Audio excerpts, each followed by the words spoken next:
Hello everyone.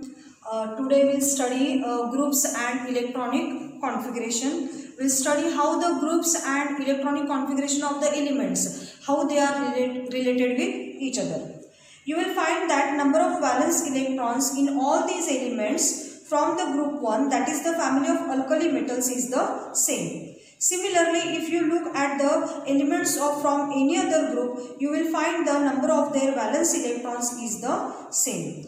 Okay, so now number of valence electrons in all these elements from the group 1 is the same. Now valence electrons means what? Valence electrons means the electrons which are placed in the outermost shell.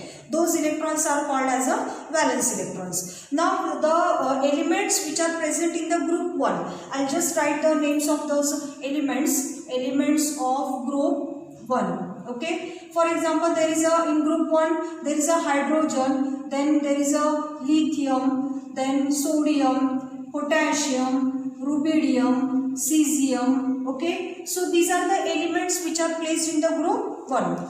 Now we'll see what is the valence electrons, or whether the valence electrons of all these elements are same or not. So now hydrogen, as all of you know, the atomic number of hydrogen is 1. Okay, so electronic configuration of hydrogen is 1. So one electron will be placed in the outermost shell of hydrogen. Now the next element is, that is the lithium. Lithium, atomic number of lithium is 3. Its electronic configuration is 2, 1. Next element is there, that is the sodium. Atomic number of sodium is 11. Its electronic configuration is 2, 8, 1. Okay, see now after that there is a potassium.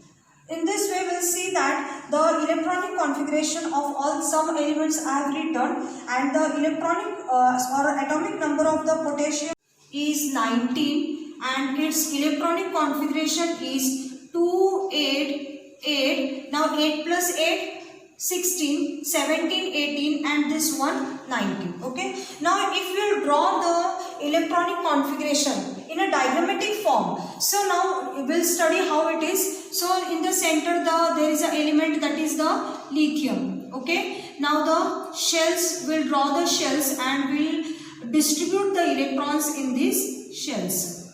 So now there are, regarding the lithium, there are the 2 shells. Okay, see now lithium 2, 1. So in the first shell, regarding lithium, in the first shell there are the 2 electrons. Okay, and in the next shell there is a 1 electron. So this is the first, this is the K shell, and this is the L shell. Okay, so in the K shell there are the 2 electrons. In the second shell, that is the L shell, there is a 1 electron. K shell is the first shell. Okay, second shell is the L, third shell is the M. Now we can't place all the 3 electrons in the K shell. Why? Because the capacity of the K shell is of 2 electrons. So in the first shell, that is in the K shell, we can place only 2 electrons, and whatever the remaining electrons are there, those electrons we can place them in the next shell. So this is regarding the lithium. Okay, now if we draw the electronic structure of sodium, in the center there is a sodium. Okay, now how many shells are there? 3 shells are there. As we are able to see, its electronic configuration is 2, 8, 1.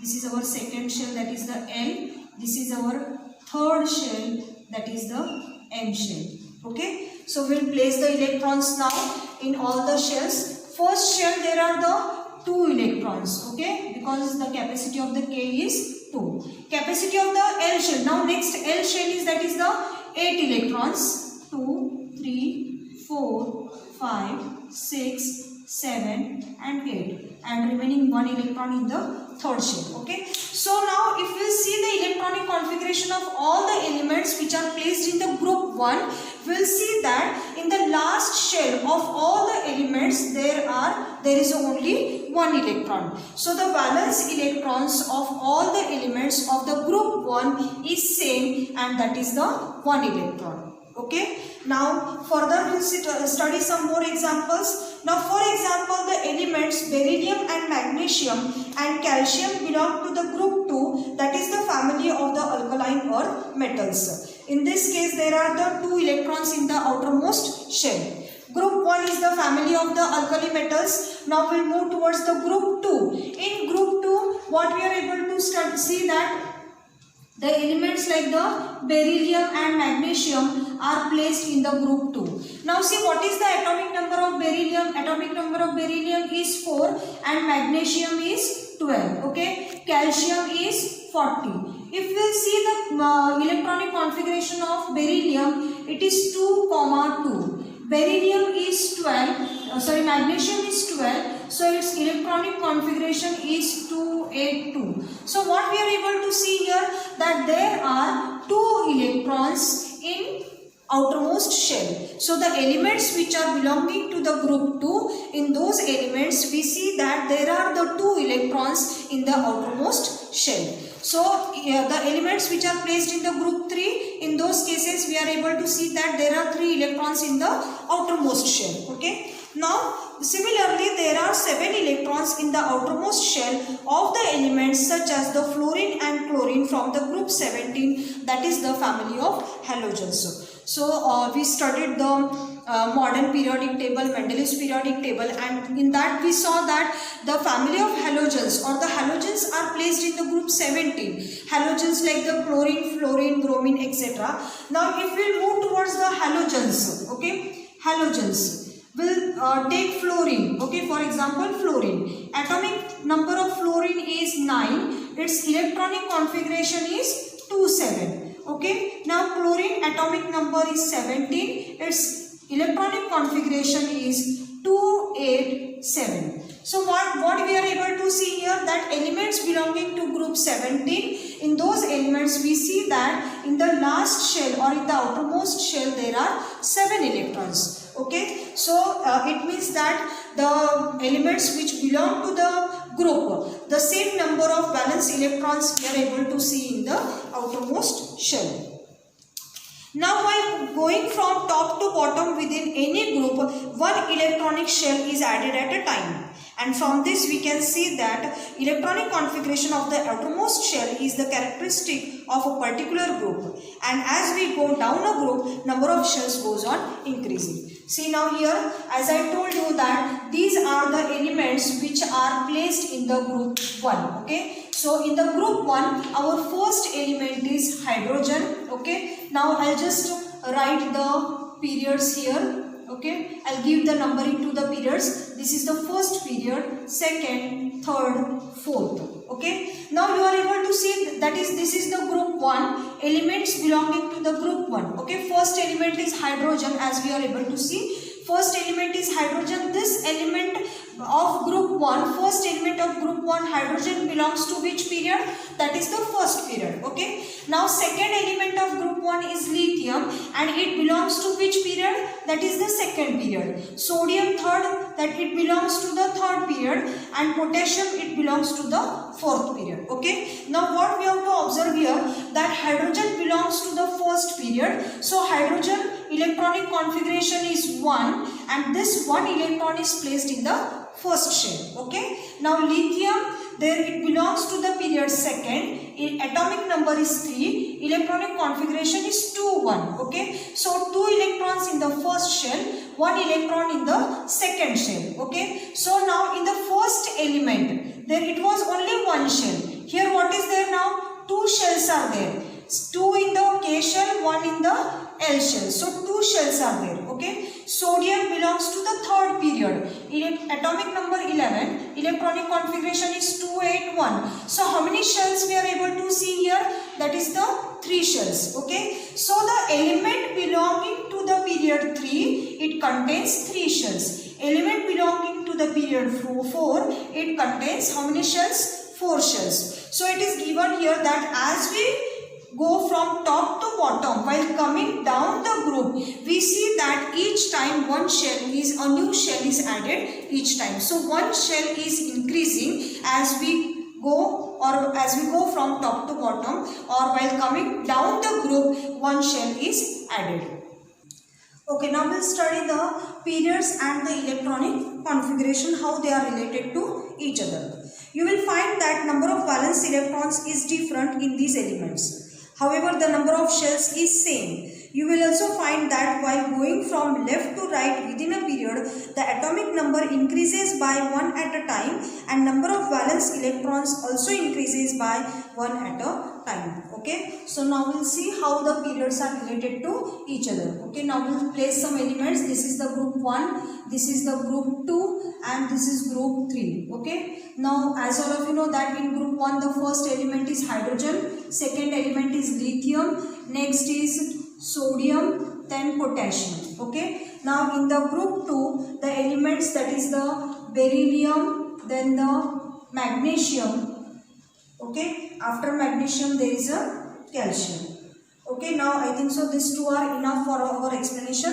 So now you will see that the number of shells is the same, and you will find that while going from left to right within a period, the atomic number increases by 1 at a time and number of valence electrons also increases 1 at a time. Okay, now these are the periods 1, 2, 3 and 4.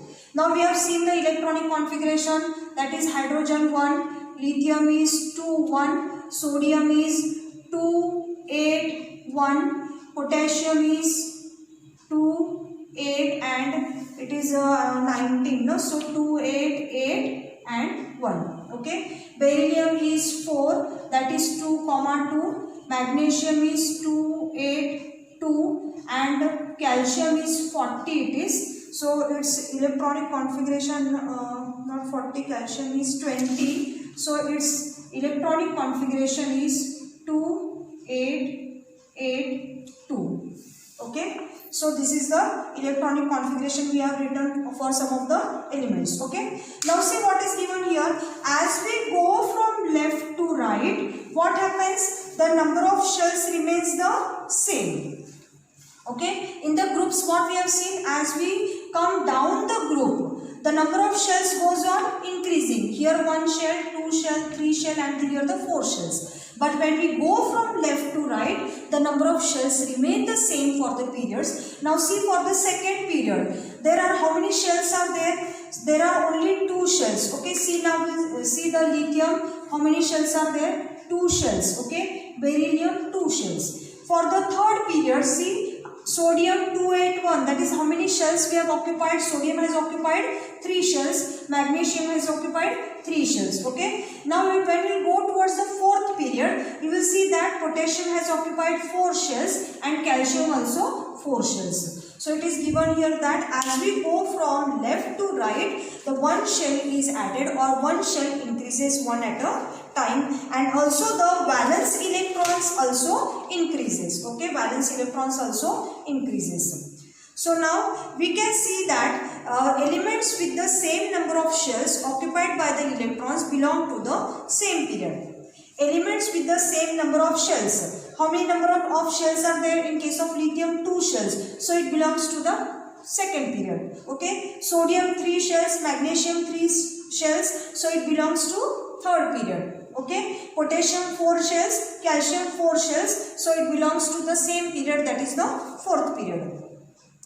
Elements in the second period, namely the lithium, beryllium, boron, carbon, nitrogen, oxygen, fluorine and neon, they have the electrons in the 2 shells, that is the that is the 2 shells, that is the K and L. So whatever the elements are there in the second period, that is lithium, beryllium, then when we move towards the third period, in the third group, then our next element is there, that is the boron. Okay, so when we move towards the third group, our next element after beryllium, it is boron, carbon, nitrogen, oxygen, fluorine, then neon. Okay, so this is our sequence. As you are able to see, carbon 4th group, okay, nitrogen group 5, oxygen group 6, okay, fluorine group 7 and neon, that is the 8th or the last 15th group. Okay, so they have the electrons in the 2 shells, because you see that the electronic configuration, if we will see of all these elements, the atomic number of boron is 5. Atomic number of boron is 5. So its electronic configuration is 2, 3. Carbon is 6. Its electronic configuration is 2, 4. Okay, nitrogen is 7. Its electronic configuration is 2 5. Oxygen it is 8. Its electronic configuration is 2 6. Okay, in this way if you see the elements present in the second group, that is lithium, beryllium, boron, carbon, nitrogen, oxygen, fluorine and neon. Fluorine is 9, its electronic configuration is 2 7. Neon is 10, its electronic configuration is 2 8. Okay, so as you are able to see, I have written all the elements which are present in the period second: lithium, beryllium, boron, carbon, nitrogen, oxygen, fluorine and neon. So all these elements contain or they occupy how many shells? 2 shells, and so they belong to the period second. The elements in the third period, that is the sodium, magnesium, aluminium, silicon, phosphorus, sulfur, chlorine and argon, they have the 3 shells, that is the K, L and M shell. Okay. Now the third period, as you are able to see, that is the sodium, magnesium, after that aluminium, then sulfur, after that not sulfur, it is magnesium, aluminium, then silicon, phosphorus, then the sulfur, chlorine and argon. Okay, these are the elements which belong to the group, that is the which belongs to the third period. Now aluminium electronic configuration or its atomic number is 13, silicon is 14, phosphorus 15, sulfur is 16, chlorine 17, argon is 18. Okay, so if we try to write the electronic configuration, so aluminium, what I told, 13, so its electronic configuration is 283. Silicon it is 284. Phosphorus is 285. Okay. Sulfur 286, that is 16. Chlorine 287, that is 17. And argon is 288, that is the 18. Okay. So if you observe all these elements which belong to the period third, you will see that all these elements occupy how many shells? 3 shells, that is the K, L and the M shell. These 3 shells are used by the elements which belong to the period 3. Now in the modern periodic table, the electrons are filled in the same shell by going along the period from left to right. Okay. So while going from the left to right, the elements, they occupy the same shells as they belong to the period. Means what? If they belong to the third period, they use the 3 shells. If they belong to the fourth period, they use the 4 shells while going from left to right. And at the beginning of this next period, a new electron shell starts filling up. Okay. Now when we move to the next period, now for example we move from second to the third, what we see, there is a formation of the new shells, or new shells starts filling. In the second period there are the 2 shells. When we move from second to the third period, we see that in the third period, the third shell starts filling. Okay, starts filling. In the beginning you can see in the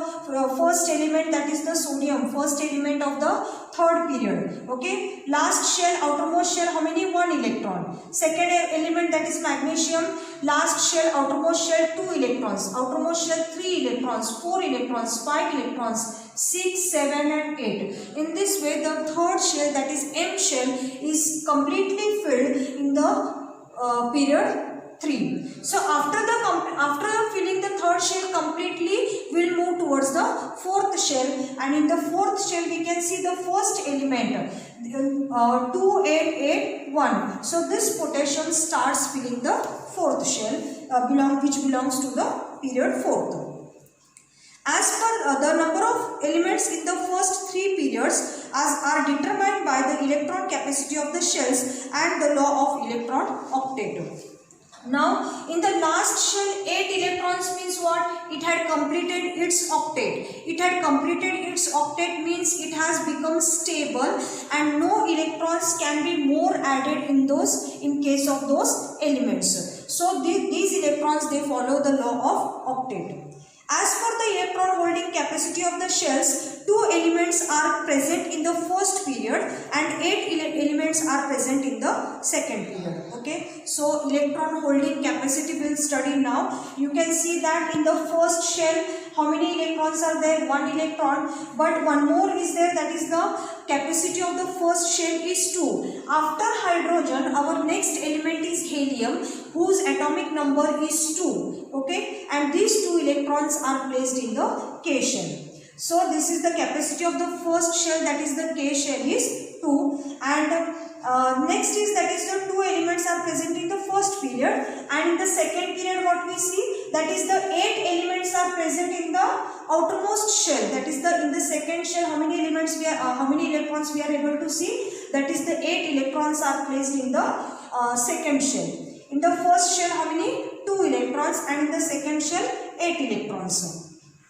The third period also contains the 8 electrons due to the law of electron octet. See, third period, elements belonging to the third period. See the last element, electronic configuration is 2, 8, 8. In outermost shell, how many electrons are there? 8 electrons, means it had completed its octet. So all these elements, they follow the law of octet.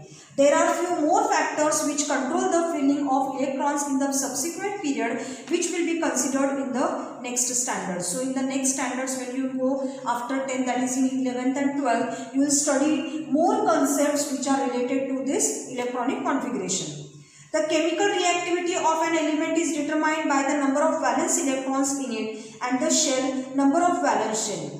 The information on these points is obtained from the position of the elements in the periodic table, and that is the modern periodic table is proved to be more useful for the study of elements. So this electronic configuration is too much important, because electronic configuration also decides the reactivity of the elements. So this reactivity of the elements is very important. Reactivity of the elements is one of the chemical property which is used for the formation of the modern periodic table. Okay, now in the next lecture we will study about the periodic trends.